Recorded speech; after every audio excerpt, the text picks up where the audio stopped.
dead for 80 years. Nazi Germany no longer exists. And so, true. And so, I think what you're saying is you want to extinguish or at least control Ukrainian nationalism. But how? How do you do that? Послушайте меня. Ваш вопрос очень тонкий. Listen to me. Your question is very subtle, and I can tell you what I think. Do not take offense. Of course. Он казалось бы тонкий, но очень противный вопрос. This question appears to be subtle. It is quite pesky. Значит, you say Hitler has been dead for so many years. Maybe years. His example lives on. People who exterminated Jews, Russians, and Poles are alive. And the president, the current president of today's Ukraine, applauds him in the Canadian Parliament. Gives a standing ovation. Can we say that we have completely uprooted this ideology if what we see is happening today? That is what denazification is in our understanding. We have to get rid of those people who maintain this concept and support this practice and try to preserve it. That is what denazification is. That is what we mean. Right. My question was more specific. It was, of course, not a defense of Nazis or otherwise. It was a practical question. You don't control the entire country. You don't control Kiev. You don't seem like you want to.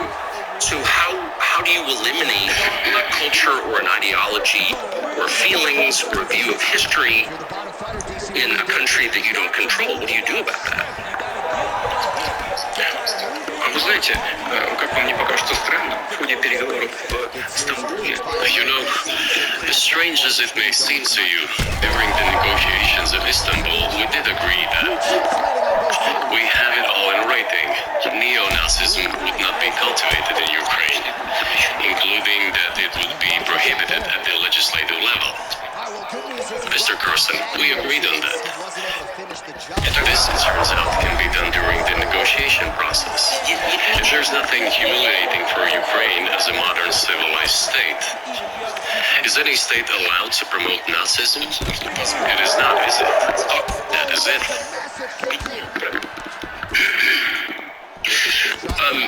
Will there be talks, and why haven't there been talks about resolving the conflict in Ukraine? Peace talks. они дошли до очень высокой стадии согласования позиций. They had been. They reached a very high stage of coordination of positions in a complex process, but still they were almost finalized. But after we withdrew our troops from Kiev, as I have already said, the other side threw away all these agreements and obeyed the instructions of Western countries, European countries, and the United States to fight Russia to the bitter end. Moreover, the president of Ukraine has legislated a ban on negotiating with Russia. He signed a decree forbidding everyone to negotiate with Russia.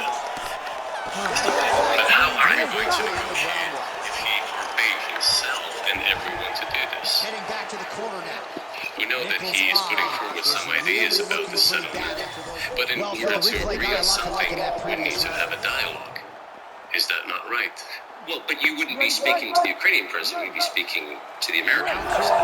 When was the last time you spoke to Joe Biden?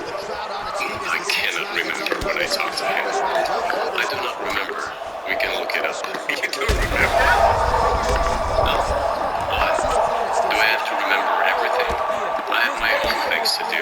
We have domestic political affairs. Well, he's funding the war that you're fighting, so I would think that would be But I talked to him before the special military operation, and I said to him then, by the way, yes, I never do, but I said to him then, you're making a huge mistake of historic proportions by supporting everything that is happening there in Ukraine by pushing Russia away. I told him repeatedly, by the way. I think that would be correct if I stop here. What did he say?